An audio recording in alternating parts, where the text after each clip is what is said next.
Good morning to all the dear students of class 7th. Today I am here to explain you the chapter number 2 of the subject Social Science part Civics. So let's begin now. Kindly open page number 155 of your book. 155 of your book. The first thing you have to do is write today's date, that is 29/7/2020, just above the name of the chapter. So starting with the name of the chapter, Functioning of the State Government. What is the name of the chapter? Functioning of the State Government. इस chapter में हम लोग एक state की government कैसे काम करती है उसके बारे में पढ़ेंगे, यानी कि एक राज्य की गवर्नमेंट जो है वो कैसे काम करती है इसके बारे में हम पढ़ेंगे. One important thing in this chapter, I have underlined some difficult words. You also have to underline them according to my explanation. So I'm going to start with the explanation now. India is a vast country consisting of 29 states. Kindly correct here, it is printed 28, make it 29. And 7 union territories. India vast मतलब huge, एक बहुत बड़ी country है जिसमें 29 states हैं, यानी कि 29 राज्य हैं और 7 union territories हैं. Our constitution provides for a federal government, that means a dual government, one union or center and other at the states. हमारे कॉन्स्टिट्यूशन के अनुसार, व्हाट इज कॉन्स्टिट्यूशन, पहले भी आप लोगों ने कई बार पढ़ा है. Constitution is a set of rules and regulations according to which a country runs. हमारे इंडिया का कॉन्स्टिट्यूशन डॉक्टर B.R. अम्बेडकर ने बनाया था. ये लागू हुआ था 26 जनवरी 1950, वो डेट जिसमें हर साल हम रिपब्लिक डे मनाते हैं. हमारे कॉन्स्टिट्यूशन के अनुसार इंडिया एक फेडरल गवर्नमेंट फॉलो करता है. फेडरल गवर्नमेंट मतलब ये कि पूरे इंडिया की एक सेंट्रल गवर्नमेंट होती है और दूसरी स्टेट गवर्नमेंट होती है, यानी कि हर एक स्टेट की अपनी अलग गवर्नमेंट. प्रधानमंत्री हमारे पूरे इंडिया के एक ही हैं, लेकिन चीफ मिनिस्टर हर स्टेट के अलग हैं. ठीक है. The union government looks after the matters of national importance while the state governments take care of regional and local matters like law and order. Union government कह रहा है, यानी कि जो सेंट्रल गवर्नमेंट होती है वो पूरे देश के मैटर्स के बारे में सोचती है, पूरे देश के मैटर्स को देखती है, लेकिन जो स्टेट गवर्नमेंट होती है उसे सिर्फ अपने राज्य की चीजों से मतलब होता है. कौन कौन से मैटर्स देखते हैं, जैसे law and order, education, health, etc. The state executive is modeled on the same pattern of the union executive. In the union executive, the president of India is nominal executive and real executive powers are exercised by the prime minister and his council of ministers. In the state executive, the governor of the state holds a similar nominal position as that of the president. The real powers in the state executive are exercised by the chief minister and his council of minister. ये कह रहा है, जब हम union government की बात करते हैं या यूनियन एग्जीक्यूटिव की बात करते हैं तो जो दो प्रेसिडेंट ऑफ इंडिया है वो नॉमिनल एग्जीक्यूटिव होते हैं और जो रियल पावर्स हैं वो किसके हाथों में होती है, प्राइम मिनिस्टर के.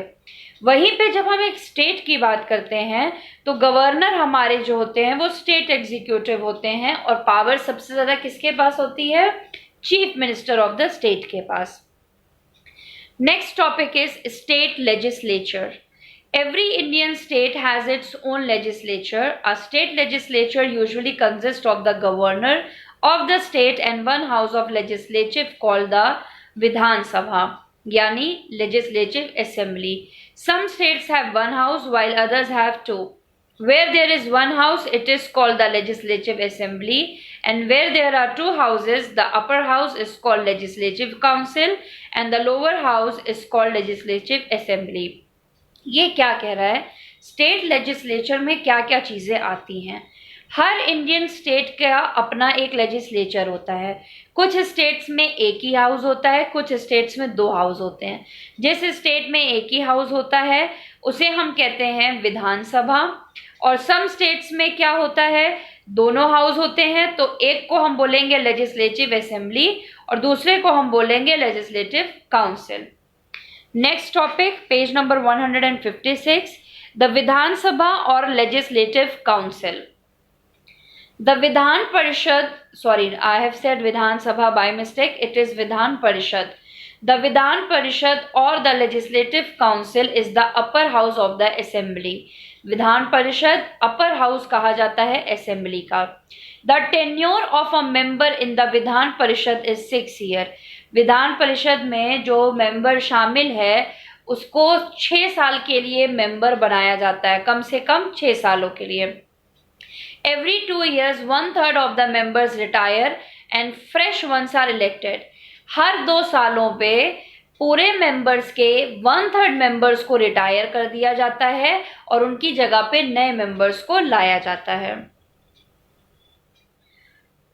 Every 2 years, ये मैंने पढ़ दिया। Hence the Vidhan Parishad is permanent house. Vidhan Parishad को हम permanent house भी बोलते हैं। Some members of the Vidhan Parishad are indirectly elected by the members of the legislative assemblies, यानी कि MLAs, some by local bodies, some by high school teachers, graduates, etc. Some members are nominated by the governor from among people who have distinguished themselves in different fields like art, literature, social work, and so on.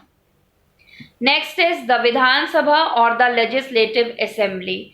The Vidhan Sabha or the Legislative Assembly is the lower house of the assembly. ये क्या है? Lower house assembly का। And Vidhan Parishad क्या था? Upper house. It consists of the elected representatives of the people. They are elected directly by the people. इसमें जो members होते हैं इनको डायरेक्ट लोग चुनते हैं। They are called the members of the Legislative Assembly और MLAs. इनको MLAs बोला जाता है। MLAs का full form members of legislative assembly. Each MLA is elected from a constituency. All the states do not have the same number of MLAs. Her state में ये ज़रूरी नहीं है कि एक जैसे या इक्वल नंबर्स ऑफ MLAs हों। The number is decided by the number of constituencies in the state, which in turn is decided by the population of the state. एक स्टेट में कितने MLAs होंगे ये डिपेंड करेगा उस स्टेट की population के आधार पर। पॉपुलेशन मतलब जनसंख्या। For example, Rajasthan, which is the largest state of India in terms of area, but is sparsely populated, has 200 members in its assembly, while Madhya Pradesh, which is the second largest state in terms of area, but has a larger population, has 230 MLAs. अब ये कह रहा है ये इसलिए depend नहीं करता है कि एक स्टेट कितना बड़ा है, ये इसके ऊपर डिपेंड करता है कि एक स्टेट में कितने लोग रहते हैं, उस हिसाब से एमएलए बनेंगे। एग्जाम्पल दिया हुआ है कि राजस्थान एरिया वाइज पूरे इंडिया का सबसे बड़ा स्टेट है, लेकिन वहाँ पे टोटल कितने एमएलए हैं? 200। लेकिन दूसरे नंबर पे जब मध्य प्रदेश की बात करें तो मध्य प्रदेश एरिया वाइज दूसरे नंबर पे आता है, लेकिन पॉपुलेशन उसकी राजस्थान से ज़्यादा है, इसलिए वहाँ पे कितने एमएलएज हैं? 230 एमएलएज। उस हिसाब से मैं आपको बता दूं, इंडिया की जो स्टेट जिसकी पॉपुलेशन सबसे ज़्यादा है वो स्टेट है उत्तर प्रदेश, जिसमें हम रहते हैं। तो इसका मतलब ये है कि पूरे इंडिया में उत्तर प्रदेश में सबसे ज़्यादा एमएलएज अपॉइंट होते हैं। Goa, the smallest state of India, has just 40 MLAs. Goa हमारे इंडिया की सबसे छोटी स्टेट है, तो यहाँ पे सिर्फ 40 एमएलएज हैं। The constitution has set the maximum number of MLAs as 500 and the minimum as 40। Constitution के अनुसार हर स्टेट में अधिकतम 500 एमएलए हो सकते हैं और न्यूनतम यानी कि मिनिमम 40, यानी कि 40 से कम एमएलए नहीं हो सकते और 500 से ज़्यादा नहीं हो सकते। Life of the Vidhan Sabha, the life of N assembly is normally for 5 years. इसमें जो मेंबर्स होते हैं वो कितने साल के लिए इनका टेन्योर होता है? 5 ईयर्स के लिए। विधान परिषद में कितना था? 6 years. The same as that of the Lok Sabha in the center, but sometimes in the event of an emergency or a vote of no confidence against the government, the assembly is dissolved before completing its term and fresh elections are held. Qualifications. Any citizen of India who has attained the age of 25 is not holding any post of profit in the government, who has not been convicted by a court with imprisonment of 2 years or more, and who is of sound mind, is eligible to become a member of the legislature. Legislature में शामिल होने के लिए या विधानसभा में शामिल होने के लिए क्या क्वालिफिकेशन एक इंसान के पास होनी चाहिए? सबसे पहले कम से कम उसकी उम्र 25 साल होनी चाहिए। गवर्नमेंट को किसी भी प्रकार से उसने कभी धोखा ना दिया हो, कभी भी उसको किसी भी गलत काम के लिए जेल ना हुई हो, और दिमागी रूप से एकदम अगर वो ठीक हैं तो वो यहाँ का मेंबर बन सकता है। Leader of the legislature. Members of the Legislative Assembly elect the Speaker and a Deputy Speaker among themselves. जो लेजिस्लेटिव असेंबली के मेंबर्स होते हैं वो अपने में से ही एक इंसान को स्पीकर बनाते हैं और दूसरे इंसान को डेप्यूटी स्पीकर बनाते हैं। The speaker and deputy speaker preside whenever the house meets. जब भी इस हाउस की मीटिंग होती है तो स्पीकर और डेप्यूटी स्पीकर थोड़ी सी ऊंचाई में जाके बैठता है और जिसका काम सबसे इम्पोर्टेंट होता है हाउस में डिसिप्लिन को मेंटेन करना। ठीक है। फंक्शंस, अब हम देखते हैं कि विधानसभा के फंक्शंस क्या हैं। Among the many functions of the legislature the most important are making laws and presenting the budget. सबसे इम्पॉर्टेंट फंक्शन ये है लॉ को बनाना और बजट को प्रेजेंट करना। बजट क्या होता है बेटा, मैं आपको बताती हूँ। गवर्नमेंट की जितने भी इनकम और एक्सपेंस एक साल की होती है, इनकम मतलब कमाई, एक्सपेंस मतलब खर्चे। इनकम कमाई, कैसी कमाई, चाहे वो लोगों से टैक्स के द्वारा ली गई हो या और कोई कमाई, और खर्चे एक्सपेंस यानी खर्चे जैसे रोड्स वगैरह बनी हो, इस तरीके के खर्चे हुए हों। एक साल का पूरा बजट पेश किया जाता है कि ये गवर्नमेंट के एक साल में खर्चे हुए हैं और ये कमाई हुई है। टोटल जो पैसा बचता है वो पैसा अब कहाँ कैसे यूज होगा ये बजट के अनुसार डिसाइड होता है। ठीक है। लॉज आर मेड फॉर दो subjects that come under the state list. While the central government makes laws on subjects that are of national importance like defense, foreign affairs, banking, railways, etc., the state government makes laws on subjects of local importance like agriculture, trade and commerce, education, etc. ये कह रहा है central government law बनाती है जैसे कि national topics पे, national subjects पे, जैसे डिफेंस, फॉरेन अफेयर्स, बैंक्स के ऊपर, रेलवेज के ऊपर। स्टेट हमारी लॉ बनाती है लोकल अपने स्टेट के ऊपर, जैसे एग्रीकल्चर पे, ट्रेड एंड कॉमर्स पे, एजुकेशन पे, etcetera. Executive at the state level. अब हम पढ़ते हैं स्टेट लेवल के एग्जीक्यूटिव के बारे में जो कि होते हैं हमारे गवर्नर। ठीक है। In India, we have adopted the same pattern of government in the states as we have at the central government. In class 6, you read about local self-government in rural and urban areas. Let us now learn about the executive under the state government. Governor, the most important person of the state. The constitution states that the head of the state is the governor, but in reality, the governor is only the nominal head of the executive. Constitution के अनुसार governor जो है वो एक state का head माना जाता है। The real head of the executive is the chief minister, but वो एक नॉमिनल हेड होता है। एक्चुअल में जो हेड होते हैं वो कौन होते हैं? Chief minister, who is assisted by the council of ministers. The governor is appointed by the president of India on the advice of the union government for a normal term of 5 years। Governor को कौन appoint करता है? President of India appoint करते हैं, न्यूनतम यानी कि कम से कम 5 सालों के लिए।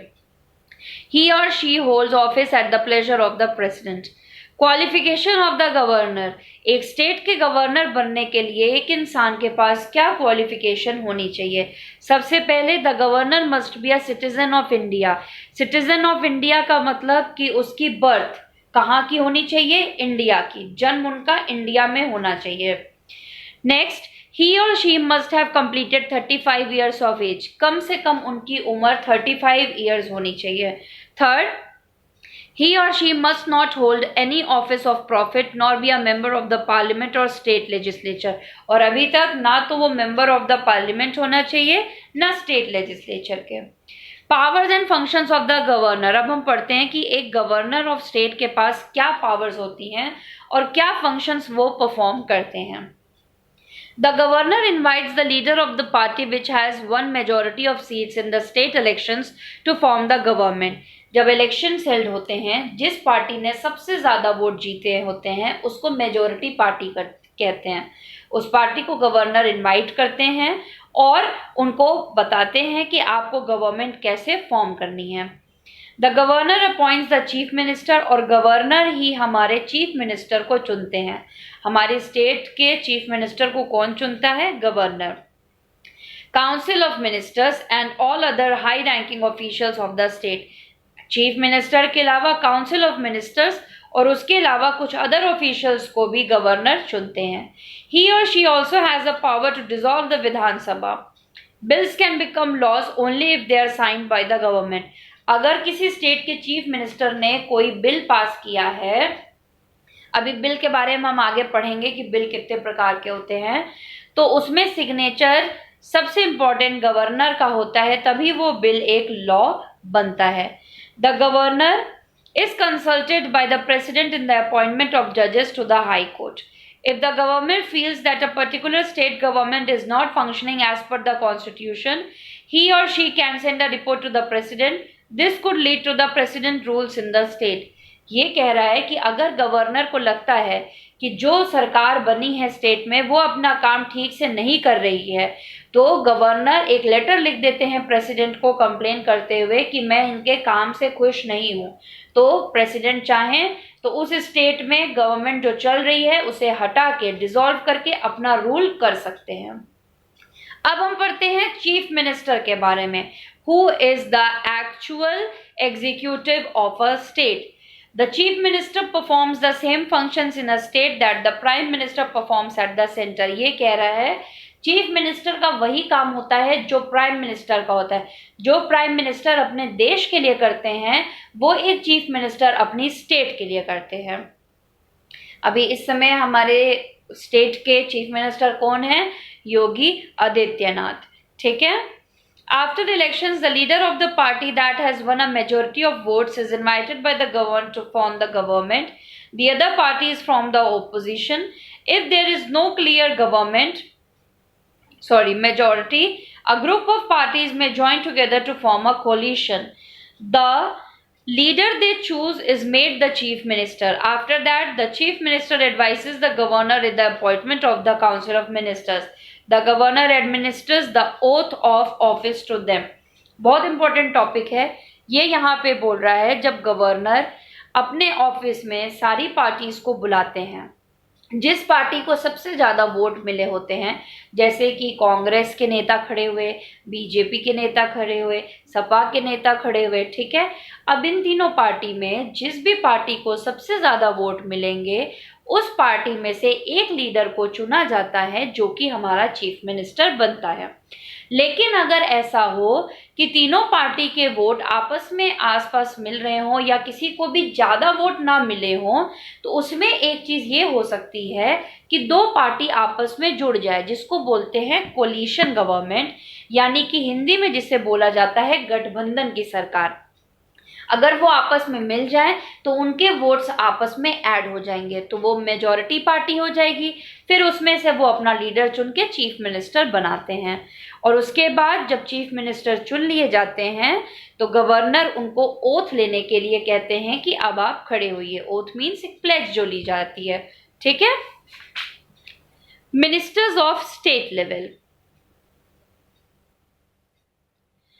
There are three categories of ministers at the state level: cabinet ministers, ministers of state and deputy ministers. Cabinet ministers hold charge of different portfolios and may be assisted by the ministers of state or deputy ministers. The cabinet makes all important decisions. अब ये state level के बाकी members के बारे में इस chapter में बताया गया है. अब हम आते हैं चीफ मिनिस्टर की पावर्स के बारे में कि एक चीफ मिनिस्टर के पास क्या पावर्स हैं. ये तब की फोटोग्राफ है जब अखिलेश यादव उत्तर प्रदेश के चीफ मिनिस्टर थे। मैं आपको बता दूं, अखिलेश यादव अभी तक सबसे यंगेस्ट चीफ मिनिस्टर रह चुके हैं, यानी कि योगी आदित्यनाथ के पहले जो हमारे राज्य के यानी कि स्टेट के चीफ मिनिस्टर थे वो थे Akhilesh Yadav ji. The chief minister is the real head of the state. He or she advises the governor on the selection of the council of ministers and its size. He presides over meetings of the cabinet. Other powers of the chief minister include distribution of portfolios to other ministers and appointment of a deputy chief minister if so desired. He or she may retain charge of some portfolios. As the head of the legislature and council of ministers, the chief minister holds responsibility for the government at the state level.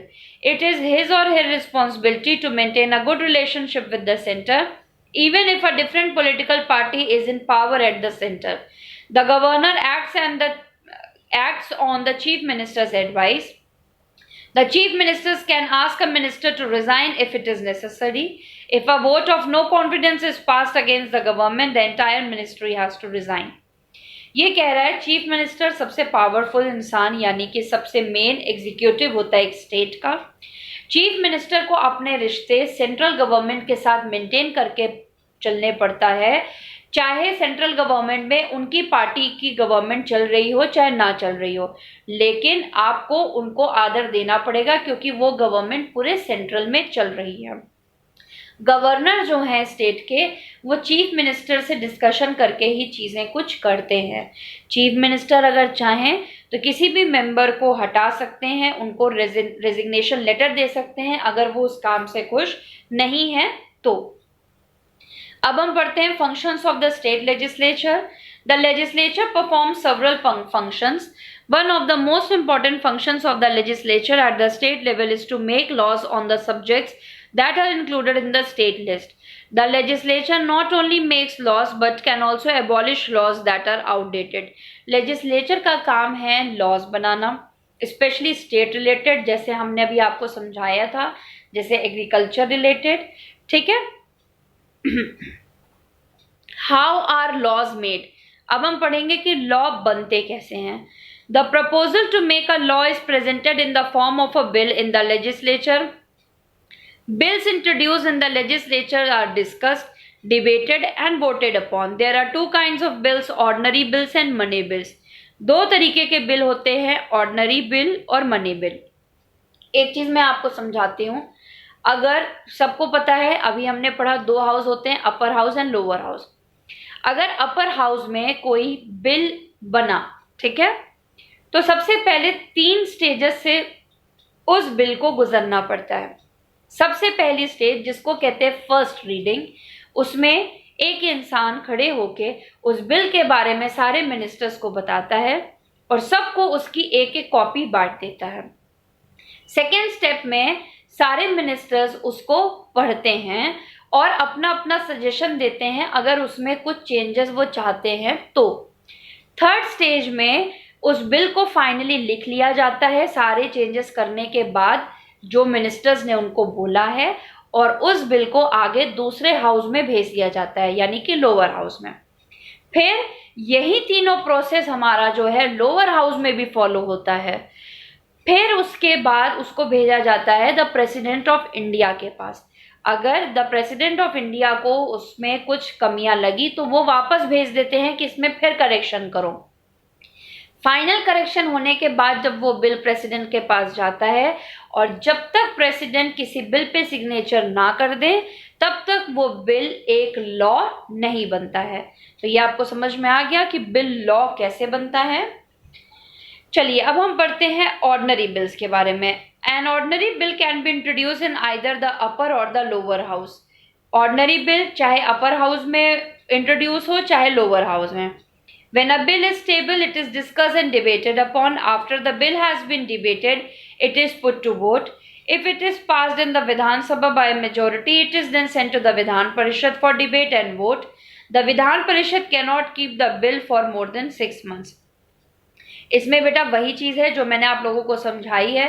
पहली reading में copy दी जाती है, समझाया जाता है bill क्या है, दूसरी रीडिंग में सब लोग उसको पढ़ के अपने सजेशन देते हैं, और तीसरी रीडिंग में फाइनल जो है जो भी लिखा रहता है वोटिंग हो जाती है। अगर सबकी वोटिंग मेजोरिटी वोटिंग हो, ज्यादा से ज्यादा उसे वोट करें, तो वो सेकेंड हाउस में भेज दी जाती है।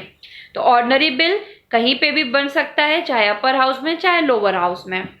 लास्ट टॉपिक इस चैप्टर का है मनी बिल, बहुत इंपॉर्टेंट है। मनी बिल जो है वो सिर्फ एक ही हाउस में बन सकता है और वो है विधानसभा।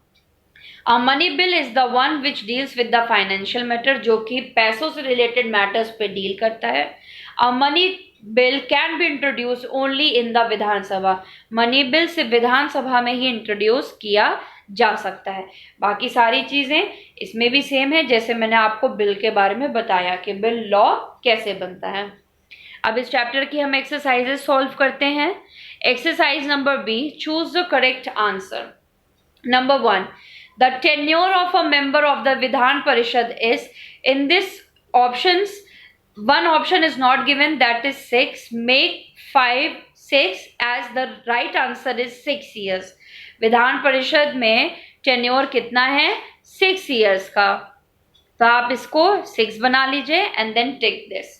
Number 2, members of the Vidhan Parishad are never indirectly elected by members by the Vidhan Sabha. Take this option.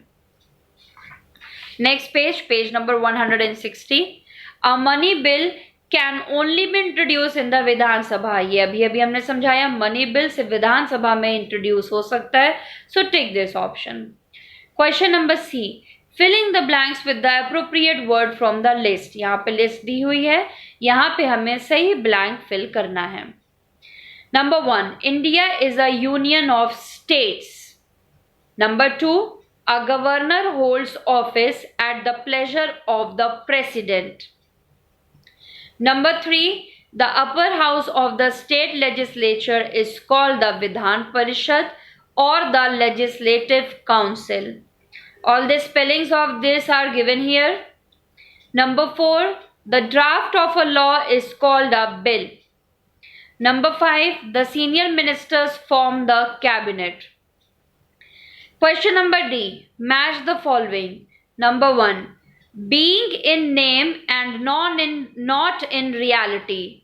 Number B, nominal. Number 2, he is the nominal executive head of the state, the governor. Number 3, they are directly elected by people, MLAs. Number 4, it is the main executive body of the state, the chief minister. Number 5, it makes all important decisions, the cabinet. I am going to say the numbering again, 4 1 2 5 3. So that's all beta. Our chapter number 2 of civics is completed today. The photo of the question answers will be given today in the homework part. That's all in the today's class. Thank you very much.